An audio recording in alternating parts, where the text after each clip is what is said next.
우리 함께 하나님의 말씀 봉독하십시다. 이 주보에 성경 본문이 게재되어 있습니다. 우리 한 목소리로 같이 봉독하시겠습니다. 하나님께서 세상을 이처럼 사랑하셔서 외아들을 주셨으니 이는 그를 믿는 자마다 멸망하지 않고 영생을 얻게 하는 것이다. 하나님께서 아들을 세상에 보내신 것은 세상을 심판하려 하심이 아니요 생명을 통하여 구원하시려는 것이다. 아들을 믿는 자는 심판을 받지 않는다. 그러나 믿지 않는 사람은 이미 심판을 받았다.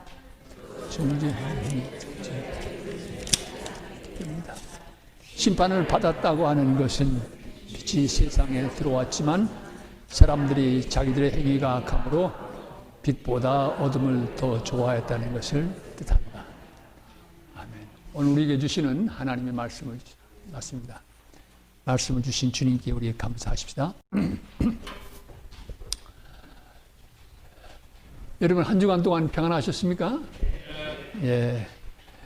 지난 주일에는 눈을 예고하는 일기예보 때문에 저희가 이곳에 모여서 예배를 드리지 못하고 이제 줌으로 예배를 받습니다. 그런데 다시 말씀드리지만 진실로 다시는 우리 강 목사님께서 수고해 주셔가지고 그래서 줌 예배가 잘 됐어요. 그리고 들어오실 분들은 다 또 들어오셨더라고요. 몇 분 빼놓고는. 그래서 너무 감사했습니다. 오늘 이렇게 또 다시 뵙게 돼서 반갑고 감사합니다. 오늘 하나님 앞에 이렇게 모여서 예배 드리시는 한 분 한 분 위에 살아계신 우리 주님께서 주시는 은혜와 평강이 충만하게 임하시기를 진심으로 기원합니다. 생명의 복음 세 번째 주일입니다. 저는 새롭게 출발한 우리 믿음의 공동체가 복음 때문에 세워졌고 복음을 전하도록 세움을 입었기 때문에 시작하면서 과연 복음이 무엇인지 이것을 분명히 정립할 필요를 느껴서 복음 중에 복음이라고 하는 요한복음 3장 16절의 말씀을 중심으로 이 5번에 걸친 연속 설교를 시작했습니다. 첫 번째 주일에는 하나님께서라는 제목 밑에서 하나님이 살아계시다고 하는 것이 얼마나 굿뉴스인지 그분 안에서 우리의 삶의 길과 생명이 주어지는 것을 말씀드렸고 또 지난 주일에는 하나님께서 세상을 이처럼 사랑하셔서 하나님은 어떤 분이신가? 세상을, 우리들을, 나를 사랑하시는 하나님이시다. 하나님의 사랑에 대한 중요한 질문이 제기될 때는 우리가 고난과 역경과 어려움을 만날 때입니다. 그때 과연 하나님은 계신가? 이런 질문을 던지지만 여러분 이 고난 속에는 또한 하나님의 신비한 은혜가 숨겨져 있음을 말씀을 드렸습니다. 오늘은 하나님께서 그 사랑을 우리 가운데서 분명하고 확실하게 보여주신 이 위대한 사건에 대해서 말씀을 드리겠습니다.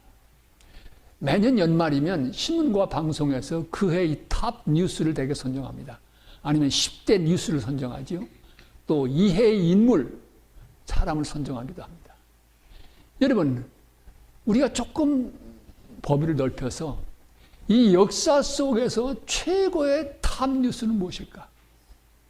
누가 이 역사 속에 가장 깊은 영향력과 방향을 제시해주는 자취를 남겼는가? 역사의 탑 뉴스는 무엇인가? 이렇게 우리의 질문을 확대해 본다면 여러분 어떻게 생각하십니까? 누가 과연 이 역사의 탑 뉴스의 주인공이 될 수 있겠습니까? 여러분 각자 나름대로 해답이 있으리라고 생각합니다. 저는 제 삶을 돌아보면 아무래도 예수 그리스도의 오심과 그분의 가르치심, 그 사역이야말로 탑뉴스라고 말씀드릴 수 있습니다. 물론 팔이 안으로 구우니까 목사니까 당연히 그렇지요. 그렇게 얘기할 수도 있습니다. 그런데 예수님만큼 제 자신의 인생은 물론 수많은 역사를 살아간 사람들에게 또 인류의 삶과 역사에 선한 영향력을 미치신 분이 있는가 생각해보면 별로 많지 않습니다. 예수님께서는 가난과 병으로 찌들렸던 저희 조씨 가문의 역사를 바꾸셨고 또 조금 범위를 높인다고 하면 5,000년 가난에 시들려왔던 이 대한민국이 근대화의 작업을 시작하는데 그리스도의 복음이 들어오면서 이 역사가 이루어진 것은 부인할 수 없는 사실입니다. 2017년 3월에 저와 집사람이 성지순례를 다녀왔습니다. 제가 목회하는 동안 이 성지를 갈 수 있는 기회가 2번 있었는데, 한 번은 갑자기 수술을 받고 몸이 아파서 못 갔고, 또 한 번은 가려고 준비를 했는데 이스라엘의 정치적인 상황이 나빠져가지고 갈 수가 없었습니다. 그래서 은퇴하고서야 이제 다녀왔는데요. 그때 마침 사순절이라서 각 세계 곳곳에서 온 순례자들이 이 성지순례를 하고 있었습니다. 그 많은 사람들 속에 묻혀서 예수님이 걸으셨던 그 길, 기도하셨던 겟세마네 동산, 오르셨던 비아 돌로로사라고 해서 갈보리 언덕에 오르는 길, 또 예수님의 전도의 무대였던 갈릴리 지역, 이 모든 지역을 돌면서 제 가슴속에 끊임없이 제기됐던 질문이 하나 있습니다. 그건 다른 거 아닙니다. 예수님, 당신은 누구시기에 이 세계의 수많은 인생들이 여기를 찾아서 옵니까? 당신은 누구십니까? 정말 당신은 누구십니까? 이 질문이 반복해서 제 가슴 속에서 되풀이되었던 질문입니다. 여러분, 우리가 예수님을 바로 알기 위해서 한 3가지 먼저 전제를 좀 말씀드리고 싶습니다. 첫째는 이 예수님은 너무 위대한 분이시다가 보니까 역사를 살아간 분이라기보다는 신화 속의 주인공처럼 생각하는 경향이 있어요. 옛날에 2000년 전에 신화 속에는 나타나셨던 분, 그런 정도로 생각하는 분들이 있는데요. 그렇지 않습니다. 예수님은 분명히 한 인간으로서 이 역사를 살아갔던 분입니다. 우리와 같이 울기도 하셨고 배고파하기도 하셨고 고통 속에서 부르짖기도 하셨던 분입니다. 열애전 제가 한국에서 청년부를 지도할 때 이 청년들이 모여서 자기 삶에서 영향을 준 하나님의 말씀이 무언가, 그걸 돌아가면서 얘기를 했어요. 근데 한 청년이 재미난 얘기를 해요.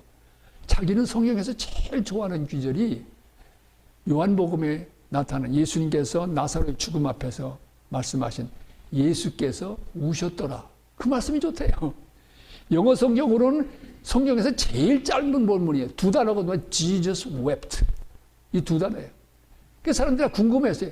아니, 많은 좋은 말씀이 있는데 왜 그 말씀이 중요하냐 그랬더니 자기는 예수님은 너무 위대한 분이셔서 먼 거리를 느꼈다는 거예요. 그런데 예수님께서 우셨다고 하는 이 말씀을 읽을 때, 아, 예수님도 나와 같은 감정을 가지셨었고 예수님도 슬픔 앞에서 눈물을 흘리셨구나. 그러면서 예수님과 자기 사이의 거리감이 확 줄었다는 거예요. 예수님 우리 가운데서 참된 인간으로 살아가셨습니다. 이순신 장군이 역사적인 인물인 것처럼, 세종대왕이 역사적인 인물인 것처럼, 링컨 대통령이 역사적인 인물인 것처럼 예수님께서 이 땅을 살아가셨습니다. 제가 갈릴리 길을 걸으면서 그 생각을 했어요. 이 먼지 나는 길을 주님께서 걸으셨지. 그런 생각을 했습니다. 두 번째로 우리가 예수님에 대한 건강한 이해를 위해서 기억해야 될 것은 예수님을 이해할 때 내가 가지고 있는 생각의 틀, 합리성의 틀, 이것을 넘어서는 것이 필요하다는 말씀입니다. 어떤 사람들은 예수님을 말할 때 내 자신이 납득하고 이해할 수 있는 한도 내에서 예수님을 생각할 때가 있어요. 그러니까 특별히 과학적인 사고를 내세워서 그 한계를 뛰어넘는 기적이라든지 이런 것들은 믿을 수가 없다, 이렇게 말하는 분들이 있습니다. 이런 분들은 예수님은 역사를 살아가는 4대 성인 가운데 한 분이다. 아멘, 동의를 해요. 그러나 예수님이 보리떡 5개와 물고기 2마리로 5,000명을 먹이셨다? 예수님께서 바다 위를 걸으셨다? 죽은 자를 살리셨다? No. 그건 옛날 신화적인 시대 때 얘기지. 오늘 21세기 어떻게 그것을 믿냐? 이렇게 말하는 사람들이 있습니다. 자기 자신이 가지고 있던 생각의 틀을 넘어서지 않으면 반이성적은 아니지만 이성을 초월한 초이성적인 그 세계에 대해서 문을 열지 않는다면, 이어령 교수의 표현을 보면 지성에서 영성으로 옮겨가지 않으면 예수님에 대한 온전한 일을 할 수가 없습니다. 한 번은 연예인 교회에서 그 논쟁이 벌어졌다고 하는데 그 논쟁의 주제가 뭐냐면 예수님이 동정녀 마리아에게 나셨다. 이것 가지고 갑론을박이 벌어진 거예요. 아니 어떻게 처녀에게서 아기가 나냐. 이건 말도 안 되는 거다. 이렇게 주장하는 사람이 있는가 하면 왜 그걸 못 믿냐. 하나님께서 하신 역사인데. 갑론을박을 하는데 그때 이 논쟁을 지켜보시던 우리 구봉소 장로님이 아주 명쾌한 해답을 주셨다는 거예요. 여러분 그 코미디언 구봉소 장로님 아시죠? 그분이 뭐라고 얘기했냐면 아니 당사자인 마리아와 요셉이 그렇다는데 왜 제3자가 그렇네 아니네 왜 그러는 거예요? 아니 당사자들이 성령으로 잉태해 났다는데 왜 그런 얘기를 하냐는 거예요. 아주 명쾌한 해답을 주셨어요. 아니 당사자 마리아와 요셉이 그렇다는데 그 시대를 살지도 않은 우리가 그러네 아니네 가능하네 불가능하네 이거 우리의 사고에 맺혀 있는 거죠.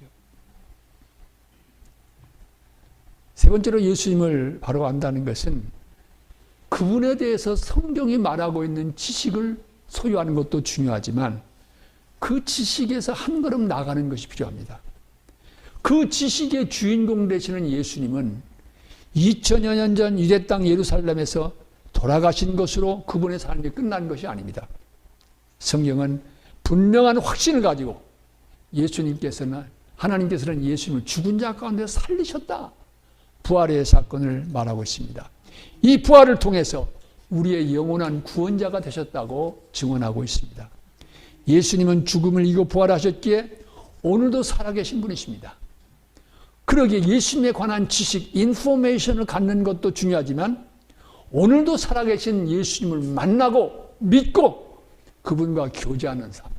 이것이 없이는 예수님을 깊이 한다고 말할 수가 없습니다. 그 길을 향해 나가야 되는 것입니다. 어느 분 얘기처럼 예수님을 자기의 삼각의 틀 안에 가둬놓고 재단하는 사람은 마가복음이나 누가복음을 믿는 게 아니라 내가복음을 믿는 거예요.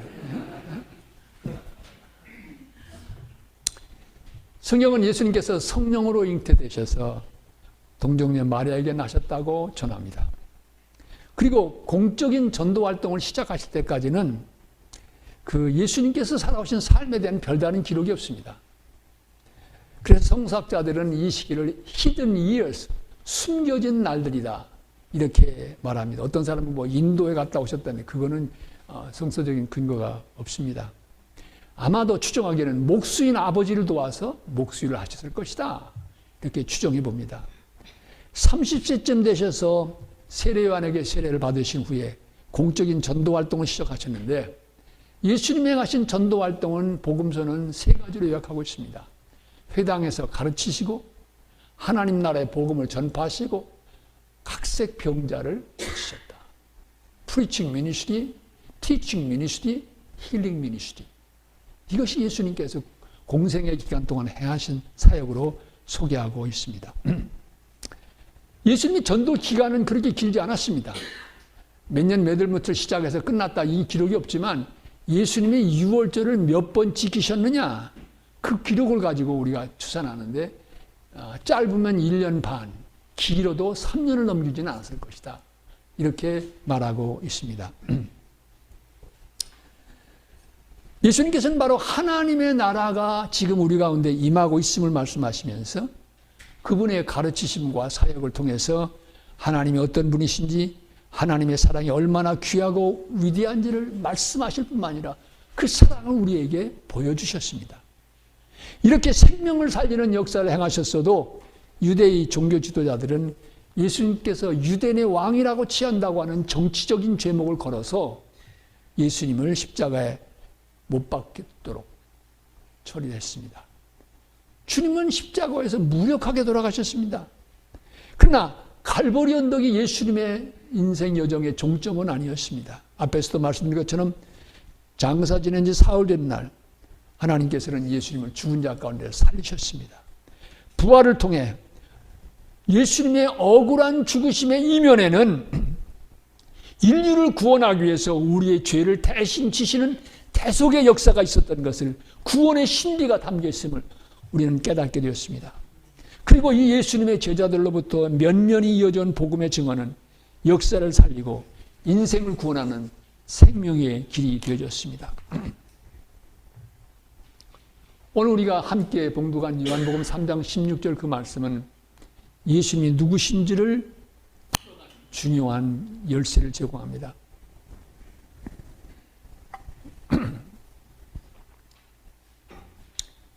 하나님께서는 우리 인생들을 사랑하신다고 선포합니다. 세상을, 인생들을, 나를 이처럼 사랑하신다고 기록하고 있습니다. 하나님께서는 우리를 사랑하신다고 말로만 하지 않으셨습니다. 하나님께서 우리를 얼마나 사랑하시는지 그 사랑의 구체적인 표현, 사랑의 행동, 사랑의 역사를 행하셨는데 그게 뭐냐? 이처럼 사랑하셔서 독생자를 보내주셨다고 하는 것입니다. 그렇기 때문에 예수님의 오심은 하나님의 사랑의 가장 중요한 표현이라고 볼 수 있습니다. 우리 가운데 오셔서 구체적으로 하나님의 사랑을 보여주셨습니다.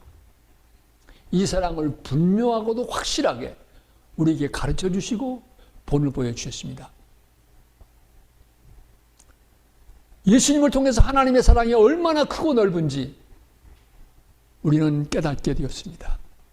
아니, 예수님은 그 사랑 자체이셨습니다.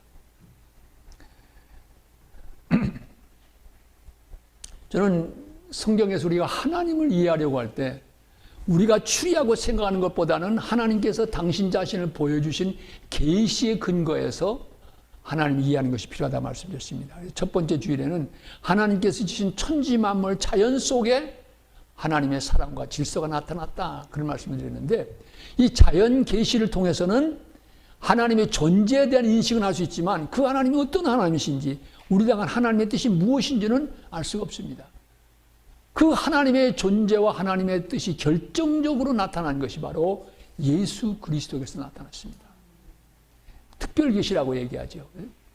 그렇기 때문에 신학자들은 예수님을 decisive and normative revelation of God, decisive란 말은 하나님 당신의 결정적인 계시란 말입니다.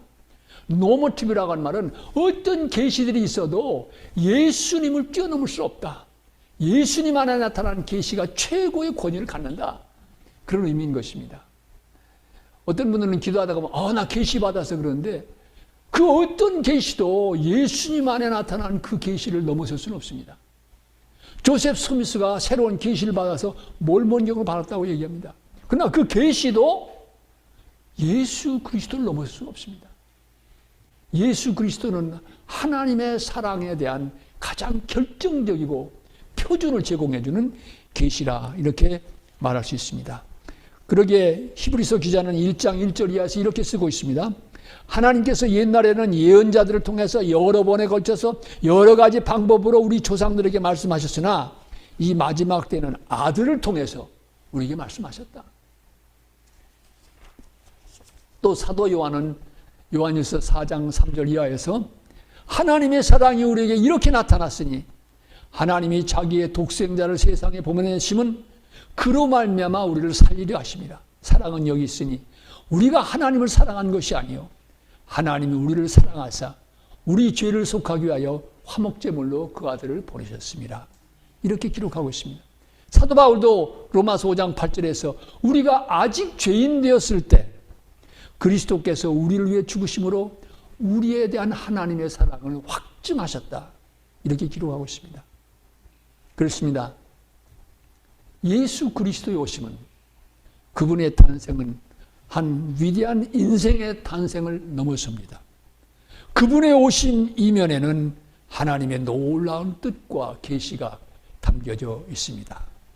하나님께서 세상을 이처럼 사랑하셔서 우리를, 나를 이처럼 사랑하셔서 독생자 예수 그리스도를 보내주셨습니다. 놀라운 은혜입니다. 참으로 감사한 소식입니다. 참으로 인류 역사상 최고의 탑 뉴스입니다. 그저 감사할 뿐입니다. 이렇게 우리에게 보내주신 예수님이 정말 과연 우리에게 누구신지 우리는 이 질문을 안고 씨름할 필요가 있습니다. 예수님께서는 가이사랴 빌립보 지방을 지나면서 제자들에게 물으셨습니다. 사람들이 나를 누구라고 하느냐? 제자들이 말합니다. 여러 가지 대답을 했습니다. 그자 예수님은 거기에 그치지 않고 다시 물으셨지요. 뭐라고 물으셨습니까? 사람들이 말하는 거 말고 너희는 나를 누구라고 하냐? 이 질문 던지셨습니다.